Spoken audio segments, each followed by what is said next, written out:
Hello my friends, Wiggle here. This is specific about Spiny Amaranth. They might call it barnyard weed or just, I don't know what you might call it. But it is the worst. It's this stuff right here. See that? It seeds by the thousands, tens of thousands, and it will grow in any full sun. It likes full sun. It likes some moisture. It doesn't have to be that consistent. It just needs to be in a place that it does get moisture. But open disturbed ground, it loves open disturbed ground, and some fertility. It doesn't like super low humus like where you have broom sedge. It doesn't really grow there much. So it might find a little place here or there, but it doesn't like super dry like that. It likes a little moist. Anyway, you get it in here, it's deep rooted. It's a nutrient accumulator, it's good, but it's trying to bring succession along to bushes, vines, and trees. It stops the grazers. It is brutal stuff, man. If you want to walk barefoot, you got that stuff, forget it. I don't care how tough your feet are. It's like walking on cactuses. So it is edible, but it's like eating barbwire. You have to cut all the spines off. You have to cook it. And it's not really that great. It's more of a famine food, but it is.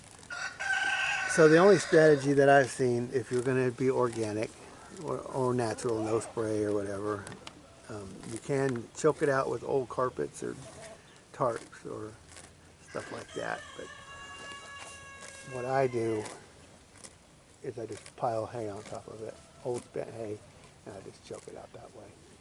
And it does pretty well. It does not compete well.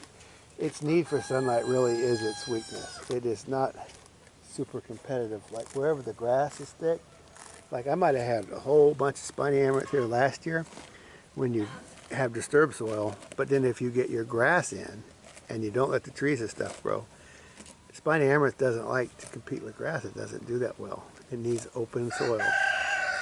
So anyway, just choke it out, smother it out, sheet mulch it, put cardboard over it and throw some chips on it or hay or whatever. You can use a tarp, and that's how you win the battle. Otherwise, if you're mowing it, just forget it. It comes up, it is a thug. Okay, let's put it that way. It comes in and takes over its territory. It grows rapidly. It seeds when it's a baby. I mean, look at that. That sucker's 4 inches, 3 inches tall. It's seeding. It goes to seed like immediately. And it's got armor tough thorns. And you go rip it out, it pops right back up because it's got deep roots. It is a very persistent dude. That's why you have to just choke it out. I've tried weed eating mowing. I did it last year. It just gets old, man. I don't like mowing, especially when I have cows and stuff. Now the cows will sometimes eat just the tips, but they usually just avoid it altogether. So they're over there eating a few tips. Because there's a little bit that's not really that spiny, but then you get too far down, it's super spiny. So they'll graze the tips. They're not going to eat the whole thing, that's for sure. And it's not a primary forage, so you just don't want it. So that is what I had to say about Spiny Amaranth. It is the worst thug. You don't want it. Do not let it go to seed. But yeah, right. How are you going to keep it from going to seed? It can be 2 inches tall and going to seed. It's an aggravating plant here in Central Virginia. So if you have it, good luck. And if you have one, just a few plants, just make sure they do not go to seed. Dig them out, get them out. You can win the battle, but you have to win it early. Once it seeds, man, until you get a good cover of grass, you're going to just have it always.